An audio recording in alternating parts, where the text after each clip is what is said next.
Before I start, I just want to give a heads up. This video contains sensitive content about infidelity and betrayal that might be difficult for some people to hear. I'm sharing my story not only to get it off my chest, but to reach out to anyone who's been through something similar. If you find it relatable, or if you just want to support, don't forget to like, subscribe, and share this video. It really means a lot. Now here's how my life turned upside down.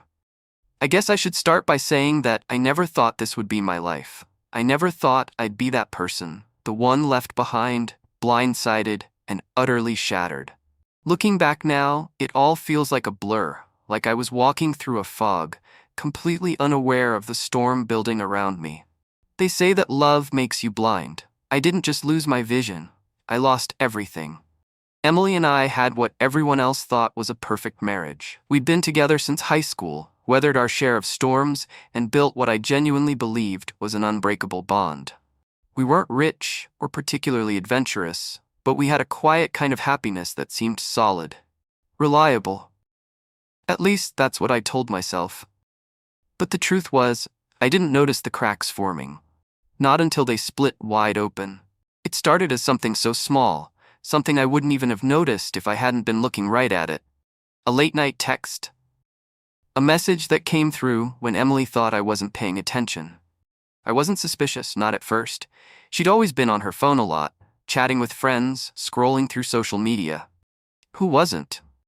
But there was something different this time, a look that flashed across her face when that text came in. A look that made my gut twist, even though I couldn't put my finger on why. I asked who it was. She glanced up, shrugged, said it was just a friend from work. And that was it.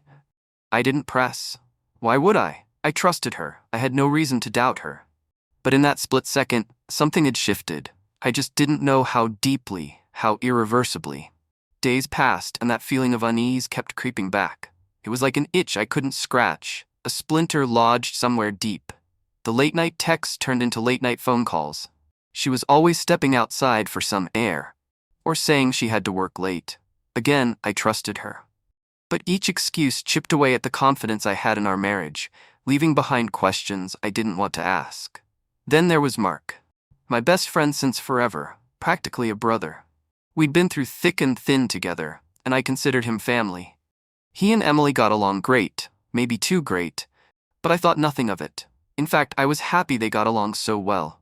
To me, it was just another sign of how well our lives were intertwined. I thought I was lucky to have that closeness. I had no idea how wrong I was. I should have known. The signs were there, clear as day, and yet I walked right past them over and over again. I don't think I can explain why I did that. Maybe it was pride. Maybe it was denial. Or maybe I just didn't want to believe that my wife, the woman I'd planned my entire life around, could betray me like that. So, I kept brushing off the red flags like they were nothing more than a bad feeling that would eventually pass. But it didn't pass. In fact, things only got stranger. Emily started going on these business trips she never used to take. When she came back, she was distant, like she was there but not really present. Every time I asked how the trip went, she gave me the same rehearsed answer. Oh, meetings and stuff. Pretty boring, really. And then she'd change the subject. It was around this time that Mark started acting differently too. He'd been hanging around less, making excuses not to meet up, dodging calls. When we did talk, he seemed distracted, almost nervous, like he was carrying a secret too big to hold. But again, I let it slide. I thought he was going through something personal. Everyone has their rough patches, right? The truth was, I didn't want to believe what my gut was already screaming at me.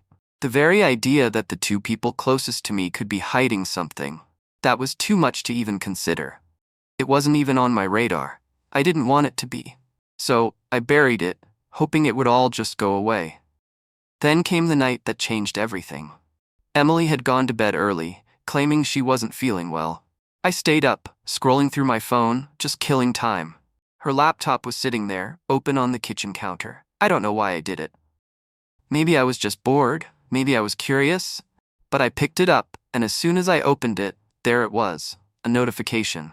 A message from Mark. I can't stop thinking about last night. You are incredible. The words hit me like a punch to the gut. I couldn't breathe. I couldn't even think. I just sat there, staring at the screen, trying to process what I was seeing. It didn't make sense. This was Mark. This was my wife. They were supposed to be two of the most important people in my life. They couldn't be doing this to me. This had to be a mistake. It had to be. I clicked on the message. My hands were shaking, my heart pounding in my chest like a drum. And there it was. Months of messages. Weeks of planning. Details of secret meetings. Inside jokes I didn't understand. Names of places I'd never heard of. They were careful, but not careful enough. Every line I read was like another stab in the back. The longer I scrolled, the worse it got. They weren't just talking about some random hookup. This was a relationship. They were sharing feelings, telling each other things I thought only Emily and I shared. And I couldn't believe it. I just couldn't. My eyes blurred with tears, but I kept reading, kept torturing myself with every line. That night, I didn't sleep. I sat in the dark, feeling like a ghost in my own home. Emily was asleep upstairs, peacefully, while my entire world had just been ripped out from under me. I wanted to scream. I wanted to break something. But most of all, I wanted to wake up from the nightmare I'd suddenly found myself in. Morning came, and I still hadn't figured out what to do. Confront her? Call Mark? I felt like I was walking on shattered glass, every step excruciating but necessary. Emily came down for breakfast, looking just as she always did. And for a moment, I thought I could pretend I hadn't seen anything, that this was all some terrible mistake that would sort itself out if I just ignored it. But I couldn't. I couldn't unsee what I'd seen, couldn't unknow the truth that had been staring me in the face all along. "Hey," I said, trying to keep my voice steady. "How's Mark?" She froze. Just for a split second, but I saw it. She turned away, busied herself with the coffee maker, and said, "He's fine, I guess. Why?" "Just wondering," I replied. "Haven't seen him around much lately." There was a tension in the air, a crackling unease that neither of us wanted to acknowledge. Emily shrugged, mumbled something about him being busy with work, and quickly changed the subject. But it was there, that unmistakable edge of guilt she couldn't quite hide. I didn't push. Not yet. Instead, I decided to wait. To watch. Maybe deep down I still hoped I was wrong, that this was all a misunderstanding that would somehow resolve itself. But the more I watched, the clearer it became that I wasn't wrong. Emily was hiding something. And Mark? Well, he'd made himself scarce, and that was telling in itself, so I did something I never thought I'd do. I started looking deeper. I checked phone records, bank statements, even the mileage on the car. Every single thing lined up. Every excuse they'd given me was paper thin when you put it all together. The next time Emily said she had a business trip, I let her go without a word. But I wasn't sitting at home, waiting. I was following her, heart pounding, hands gripping the steering wheel so hard my knuckles turned white. She didn't go to a business meeting. She went straight to Mark's apartment. I watched from my car as she knocked on the door, as he opened it with that same damn smile he'd always had. I watched as she walked in without hesitation, without even looking back. And that was it. Whatever hope I'd been holding on to shattered in that moment. It was real. They were real, and they'd been lying to me for God knows how long. I waited. My mind was racing, my body frozen. I didn't know what I was waiting for. Some kind of miracle, some sudden burst of courage. Minutes felt like hours, and every second was agony.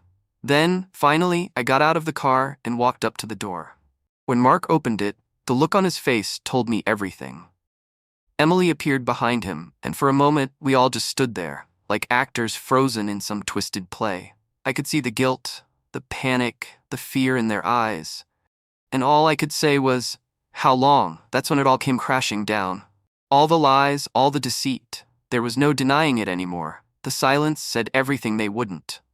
The betrayal was complete.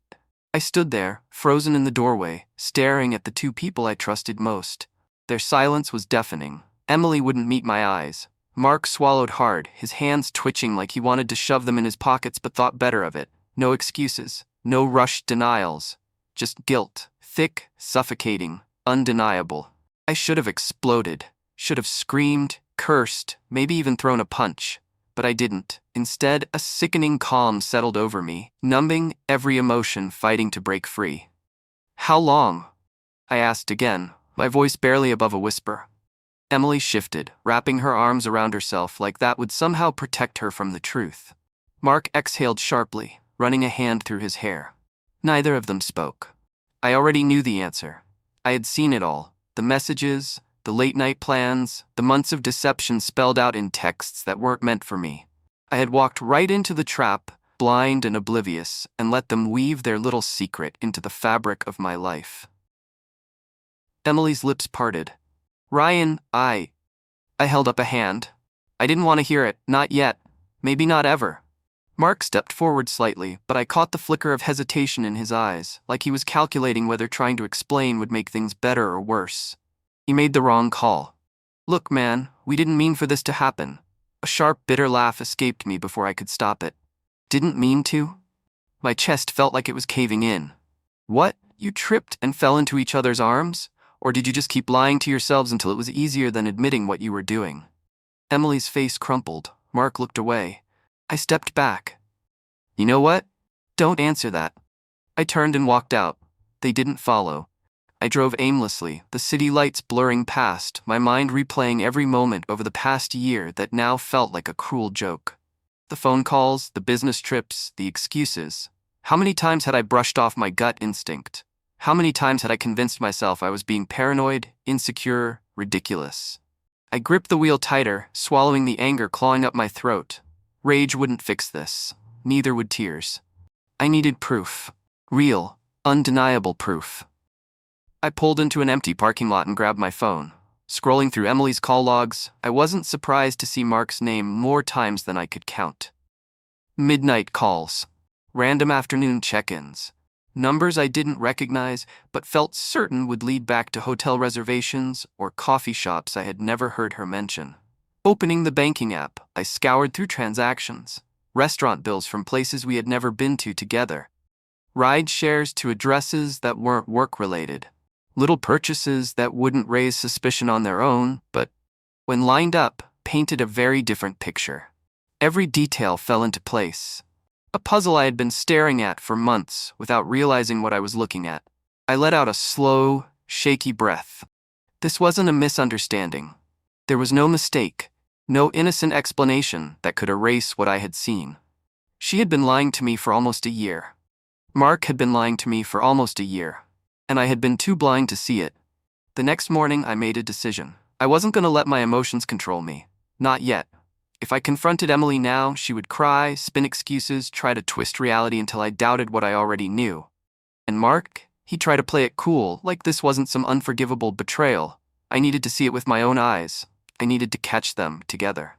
So I sent a text. Hey man, been a while. You free to grab a drink? Just us. A beat later, my phone buzzed. Mark, yeah, of course. You good? I smiled to myself. Yeah. Just need to talk. We met at a bar downtown, one we used to hit up before life got in the way. It was familiar, comforting, and for a second, I almost forgot why I was really there. Almost. Mark greeted me with a grin that didn't quite reach his eyes. Man, it's been too long. I forced a chuckle, taking the seat across from him. Yeah, it has. We ordered drinks, made small talk. Work, sports, nothing important. He seemed relaxed, but I could see it. The way he avoided my gaze for too long, the occasional glance at his phone, like he was waiting for a message he couldn't check in front of me. After a while, I leaned back, swirling my drink. So you been seeing anyone lately? Mark hesitated for just a fraction of a second. Barely noticeable, but I caught it. Nah, he said too casually. You know how it is. I smiled. Yeah, I do. I didn't push. Not yet. Instead, I let him keep lying. That night, I set my final plan in motion. Emily had been distant all evening, barely looking at me, responding to questions with one-word answers.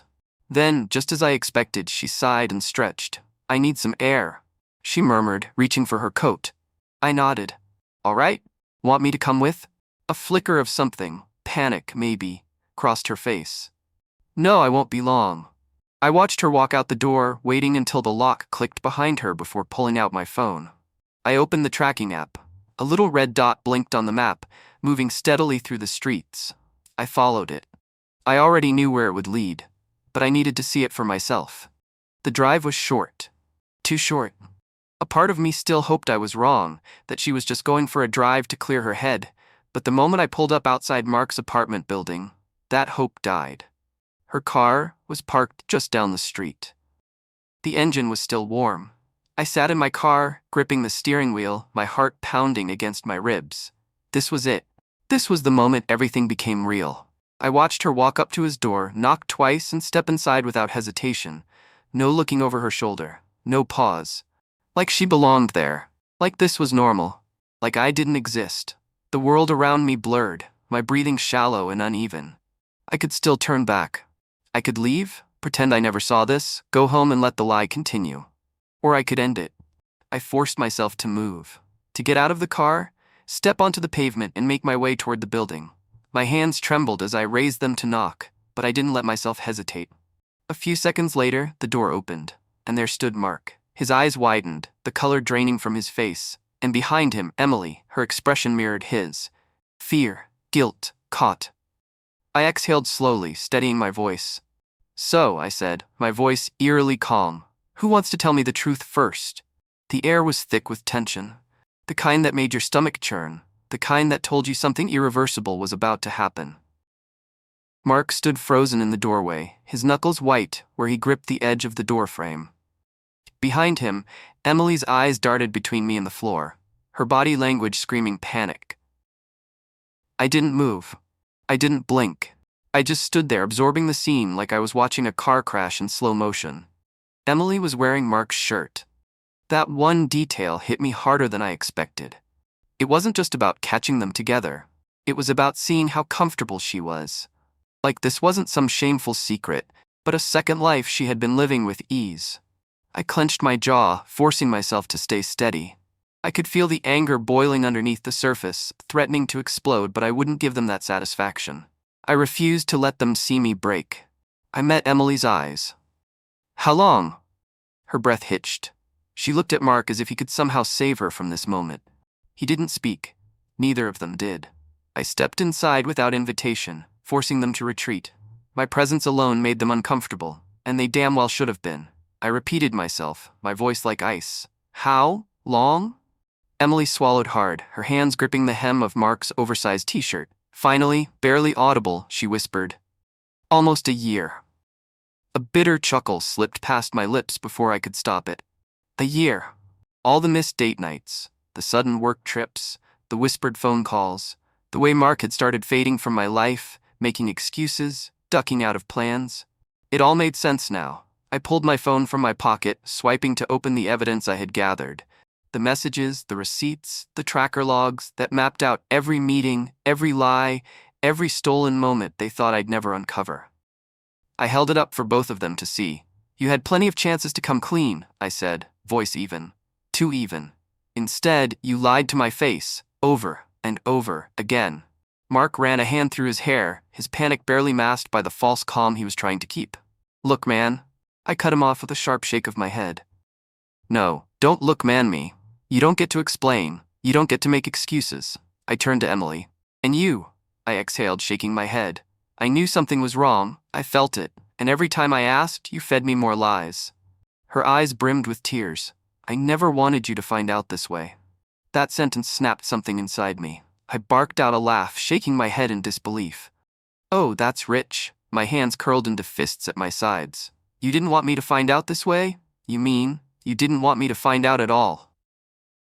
Mark exhaled loudly, rubbing his temples like he was the one suffering here. It wasn't serious, Ryan. It just happened. I stared at him. The nerve, the absolute gall. My voice came out dangerously low. You threw away our friendship for something that wasn't serious? Mark flinched. Emily wiped at her eyes like she was the victim. I could barely stand to look at them anymore. I shook my head, exhaling through my nose. You know what? You two deserve each other. Emily stepped forward, reaching out. Ryan, please. I stepped back. Don't. The word came out sharper than I intended, but I meant it. I didn't want her touch. I didn't want her words. I didn't want anything from her. The weight of betrayal was suffocating, pressing down on my chest, making it hard to breathe. But I refused to let them see me crumble. I would not give them that power. I turned toward the door, gripping the handle. And then I walked away. Emily called my name behind me, her voice breaking, but I didn't stop. Mark didn't say a damn thing, because he knew. He knew there was nothing he could say to fix this. I stepped outside, the cold air hitting me like a slap. But I welcomed it. I needed it. I kept walking.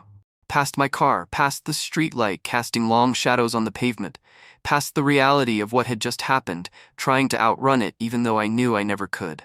By the time I reached my car, my hands were trembling. I yanked open the door, slid into the driver's seat, and gripped the wheel so hard my knuckles turned white.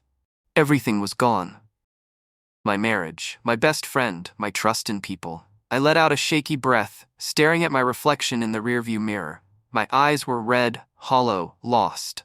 I barely recognized myself. I had spent years believing in something that never existed, and now I had nothing left but the truth. I drove. I didn't know where I was going, and I didn't care. The streets blurred past, neon lights smearing across my windshield. My hands were locked around the steering wheel, my knuckles pale, my breathing uneven. My mind was racing, but my body felt numb, like I was outside of myself, watching this unfold from a distance, detached from the wreckage of my own life. When I finally pulled into my driveway, the silence hit me harder than anything else. No Emily, no laughter, no familiar hum of the TV playing in the background. Just an empty house and a reality I wasn't ready to face. I stepped inside, closing the door behind me, and the weight of everything crashed down.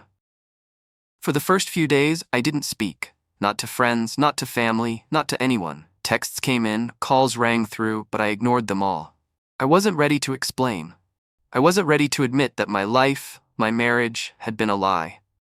I walked through the house like a ghost, existing but not living. The bed felt too big, the couch too empty. Even the kitchen smelled like memories I no longer wanted. I stared at old photos, vacations, anniversaries, birthdays. Moments that once meant everything and now meant nothing. I wanted to tear them apart, burn them, erase them like they had erased me, but instead I deleted them. One by one, until my phone felt lighter. Denial, anger, bargaining, depression, acceptance. They say those are the 5 stages of grief, but what they don't tell you is that you don't move through them in order. You bounce between them, over and over like a broken record. One minute you think you're fine, and the next, you're drowning all over again. One night, I woke up in a cold sweat, reaching for Emily before remembering she wasn't there. Another night, I almost called Mark just to hear his voice, just to ask why. But I stopped myself. I already knew the answer. The day I finally blocked Mark's number, it felt like severing a limb. He had been my best friend for years, and now he was just a stranger who knew too much about me. Emily tried to reach out. First it was a call, then another, then texts. "Ryan, please, let's talk. I never wanted to hurt you. I messed up, but I still care about you." Care about me? I almost laughed. She had destroyed me and now she wanted to talk? To ease her guilt? I ignored her. Then, the final message came. I made a mistake. I stared at it for a long time, not because I was tempted to reply, but because it confirmed everything I already knew. She wasn't sorry for what she did. She was sorry for getting caught. I deleted the message without reading any further. That was the last time I ever saw her name on my phone.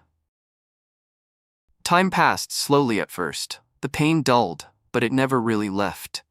Some days I felt normal. Others, I woke up feeling like I was sinking. I poured myself into work, staying late just to avoid coming home to an empty house. I reconnected with old friends, people I had neglected while I was busy building a life with someone who never truly loved me. I stopped waiting for closure, because I realized I didn't need it. The truth was, closure isn't something you get from someone else. It's something you give yourself. I started going to the gym again, not for revenge, not to win the breakup, but because I needed to feel like I was in control of something. I stopped replaying conversations in my head, stopped trying to rewrite the past, and slowly, I started moving forward. One night, a friend dragged me to a party. I wasn't in the mood, but I went anyway. That's where I met her. She wasn't a rebound. She wasn't a distraction. She was just easy to talk to. She made me laugh, and for the first time in a long time I felt something other than anger or sadness. I didn't rush into anything. I didn't make promises I wasn't ready to keep. But that night, I walked away with something I hadn't had in a long time. Hope. I used to think betrayal was the worst pain in the world. But now, I realize, holding on to something that was never real is even worse. For months, I tortured myself with questions. Why did they do it? When did it start? Was I not enough? But in the end, none of it mattered, because someone who truly loves you doesn't put you in a position to question your worth. If someone betrays you, don't waste your time looking for reasons. Don't waste your energy trying to understand. Just leave and never look back. What would you do if you were in my situation? Would you forgive? Would you fight? Let me know in the comments below. And if this story hit home for you, like, share, and subscribe. Because no one deserves to go through something like this alone.